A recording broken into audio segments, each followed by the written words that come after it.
గురుగారు, మార్చ్ నెలలో సింహరాశి వాళ్ళకి ఈ మాసం ఎలాంటి పరిస్థితులు ఎదురవ్వబోతున్నాయి? గ్రహణం తాలూకు ఇంపాక్ట్ వీళ్ళ మీద ఏ విధంగా ఉంటుంది? ఎటువంటి జాగ్రత్తలు తీసుకోవాలి వీళ్ళు? వీళ్ళకి సింహరాశిలోనే గ్రహణం పడుతుందండి. పాక్షిక గ్రహణం, సంపూర్ణ గ్రహణం కాదు. జస్ట్ 25 మినిట్స్ మాత్రమే ఉంటుంది. 6 గంటల 22 నిమిషాల నుంచి 6 గంటల 47 నిమిషాల వరకు ఉంటుంది.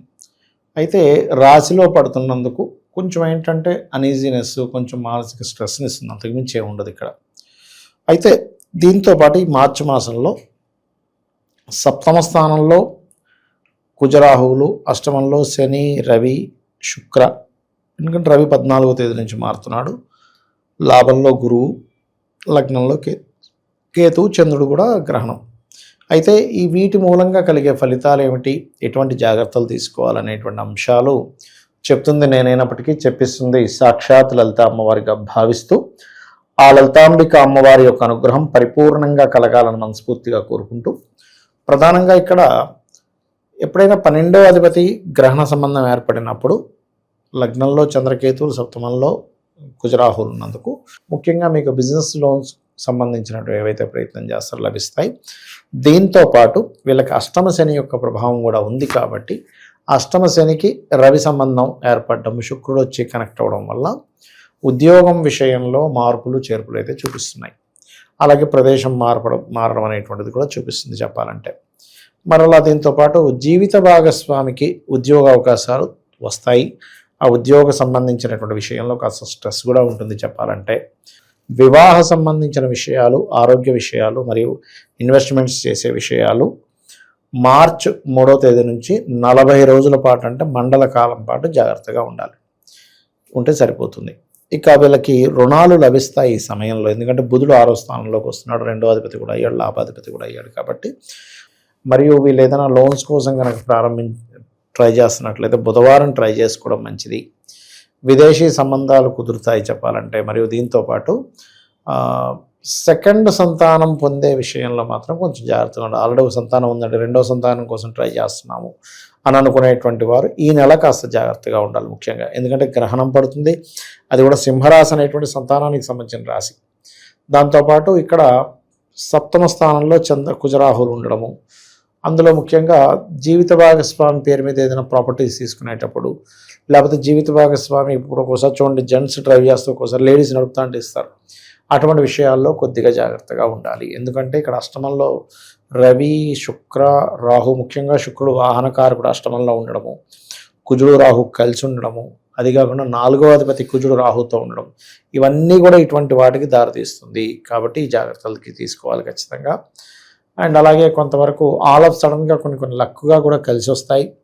ఇన్సూరెన్సెస్ మూలంగా కూడా కొంతవరకు కలిసి వచ్చేటువంటి యోగం బలంగా చూపిస్తుంది చెప్పాలంటే. గవర్నమెంట్ జాబ్స్ కోసం ప్రయత్నం చేసేటువంటి వారికి స్వల్పంగా ఇక్కడ దశమాధిపతి శుక్రుడు ఎప్పుడైతే రవిశనులతో ఉన్నాడో అనుకోకుండా ఏదో గవర్నమెంట్ జాబ్ కట్టడం, అదేదో సడన్గా లక్కీలా రావడం కూడా జరుగుతుంది వీరికి చెప్పాలంటే. మార్పులు ఉన్నాయి, ఇటువంటివి కూడా చూపిస్తున్నాయి చెప్పాలంటే. ఇక వీళ్ళు మంగళవారము, శనివారము వివాహ సంబంధించినటువంటి విషయాలు వెళ్ళకపోవడం మంచిది. అందులో ముఖ్యంగా గ్రహణం నుంచి 40 రోజుల పాటు మాత్రం నేను ఇందాక మొదట్లో చెప్పినట్టుగా ఇన్వెస్ట్మెంట్స్, ఆరోగ్యము, వివాహ సంబంధించిన విషయాలు, మాట్లాడుకోవడాలు, ఎంగేజ్మెంట్స్, కొంచెం ఊరకనే వెళ్ళి కలిసి వద్దాం ఏమీ పెట్టుకోవద్దు ముఖ్యంగా. ఎందుకంటే లగ్న సప్తమాల్లో రాహుకేతువులు ఉన్నారు. రాహుకేతువులే కాకుండా చంద్రకుజులు కూడా ఎక్స్చేంజ్ అయ్యారు అక్కడ. సో అది మెయిన్గా. ఇక వీరికి ఎక్కువగా దత్తాత్రేయుడి యొక్క ఆరాధన చేయడం చాలా మంచిది. దత్తాత్రేయుడు ఆరాధన, దక్షిణామూర్తి యొక్క స్తోత్ర పఠనము. అయితే ఎంతైనా సింహం వారికి లాభంలో గురువు మంచివాడే. కాకపోతే ఆ గురువు స్వరూపం ఇప్పుడు గురువులా లేదండి. గురు స్వరూపం మారింది. అంటే శని రాహు ప్రభావంతో గురువు ఉన్నాడు. కాబట్టి ఏంటంటే వీళ్ళు ఎవరినైనా సరే నమ్మి వీళ్ళ గైడింగ్ చాలా బాగుంటుంది, ఏం అసలు వీళ్ళు చెప్తే ఇంక తిరుగులేదు అని గుడ్డిగా వెళ్ళకూడదు.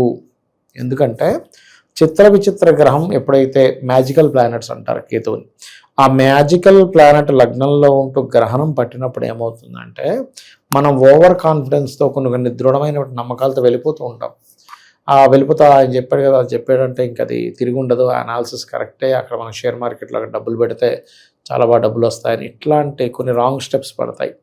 కాబట్టి ఈ విషయంలో జాగ్రత్తగా ఉంటూ దానికి సంబంధించిన మెడిటేషన్ ముఖ్యంగా ఎప్పుడైనా సరే చంద్రకేతువు లగ్నంలో ఉన్నప్పుడు మెడిటేషన్ చేసుకోవడం మంచిది. అందులో గణపతి ధ్యానం చేసుకోవడము, రాజరాజేశ్వరి అమ్మవారి ఆరాధన చేసుకోవడము, దిగంబర శ్రీ పాదవల్లభ దిగంబర అనే మంత్ర సాధన, దక్షిణామూర్తి స్తోత్రం, ఓం ద్రాం దత్తాత్రేయాయ నమః అనే మంత్రాలు చక్కగా పనిచేస్తాయి వీరికి.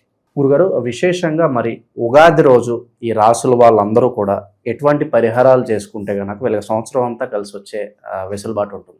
చాలా మంచి ప్రశ్న వేశారండి. ఎందుకంటే ఇక్కడ ఫస్ట్ ఆఫ్ ఆల్ ఏంటంటే మనం ఒక క్లారిటీ పెంచుకోవాలి. వీళ్ళకున్న సమస్య ఏమిటి?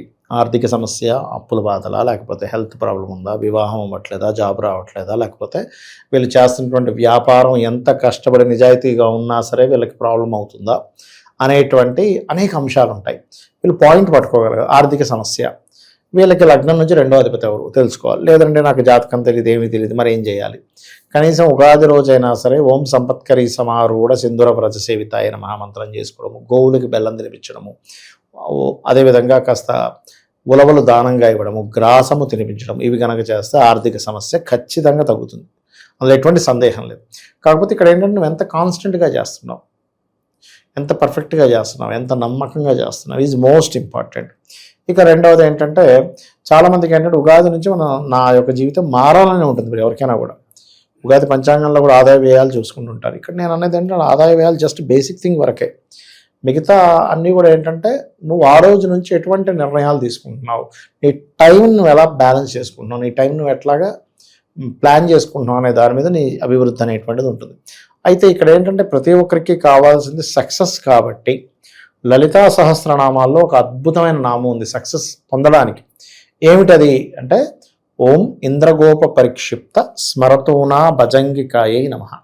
ఈ నామాన్ని ఎవరైతే రెగ్యులర్గా చాంటింగ్ చేస్తారో 100/100% వీళ్ళకి సక్సెస్ వచ్చి తీరుతుంది. ఇంకా అందులో డౌట్ ఏం లేదండి. కాకపోతే ఇక్కడ ఏంటంటే ఎప్పుడైనా ఒకటే ఏ నామమైనా మీరు కంటిన్యూస్గా చేస్తున్నారు లేదా, ఎంత నిష్టతో చేస్తున్నాము అని. కంటిన్యూటీ ఈజ్ మోస్ట్ ఇంపార్టెంట్ అండి. రోజు చేయాలి, శ్రద్ధగా చేయాలి. ఇది చాలా ఇంపార్టెంట్. రోజు చేయడం, శ్రద్ధగా చేయడం అనేటువంటిది మిమ్మల్ని అసలు మీరు ఊహించలేనటువంటి గొప్ప స్థితికి తీసుకెళ్తుంది మంత్రం.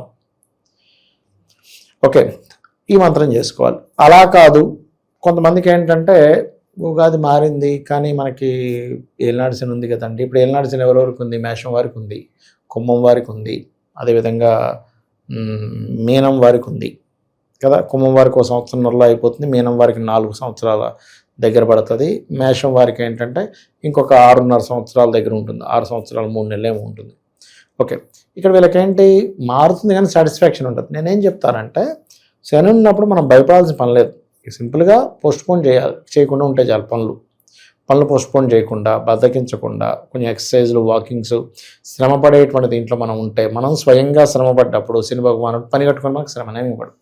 సో అప్పుడు ఏమవుతుంది, ఉగాది నుంచి ఆటోమేటిక్గా మనకి సెట్ అయిపోతుంది ఒకటి. ఇంకోటి ఏంటంటే ఓం అనాకలిత సాదృశ్య చుబకశ్రీ విరాజితాయ నమః శని ప్రభావాన్ని పూర్తిగా తగ్గిస్తుంది. అట్లా ఇక హెల్త్ ఇష్యూస్ ఉంటాయి, ఉగాది నుంచి అయినా తగ్గాలని కోరుకుంటూ ఉంటారు. 2 విషయాలు చెప్తాను ఇక్కడ. ఎప్పుడైనా అశ్విని నక్షత్రం వచ్చిన రోజు కనుక ఆ రోజు మీరు మెడిసిన్ మార్చి అక్కడి నుంచి కాన్స్టెంట్గా మీరు కనుక ట్రై చేస్తే అశ్విని నక్షత్రానికి ఉండేటువంటి ప్రత్యేకత ఏమిటంటే మీకు సరైన మెడిసిన్ పడేలా చేస్తుంది. మీ మైండ్ మీకు తెలియకుండానే ఏ డాక్టర్ దగ్గరికి వెళ్ళాలి ఆ డాక్టర్కి వెళ్తారు. ఆ డాక్టర్ గారికి మీకు ఏ మెడిసిన్ ఇస్తే బాగుంటుందో స్ఫురణ కలుగుతుంది, ఆ మెడిసిన్ ఇస్తే తగ్గిపోతుంది. కొంతమంది చూడండి, అబ్బాయి ఎన్నో సంవత్సరాల నుంచి వాడుతున్నానండి, మారిన వెంటనే తగ్గిపోయింది అంటాడు.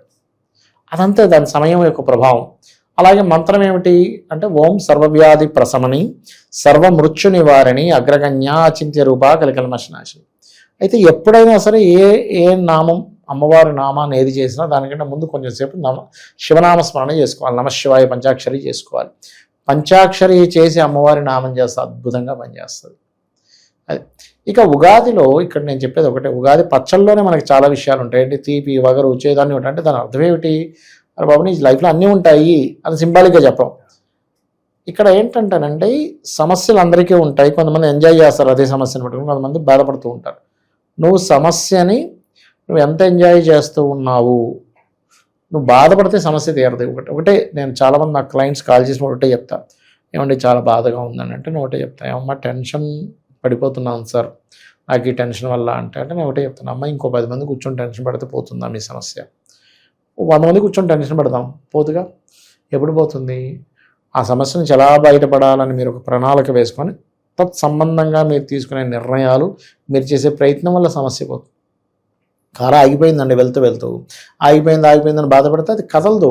మనం దిగి ఆ పక్కన మెకానిక్ ఎవరు ఉన్నారంటే చూసుకొని వెళ్ళి తెచ్చుకుంటే స్టార్ట్ చేస్తాడు. అట్లాగే సమస్యకి పరిష్కారం వైపు వెళ్ళాలి కానీ బాధపడుతూ ఉంటే కాదు అనేది అర్థం చేసుకోగలగాలి. వీళ్ళ పరిస్థితి ఈ మాసం ప్రత్యేకంగా ఎలా ఉండబోతుందో మంచి విశ్లేషణ అందించారు. ధన్యవాదాలు. శ్రీమాత్రే నమః.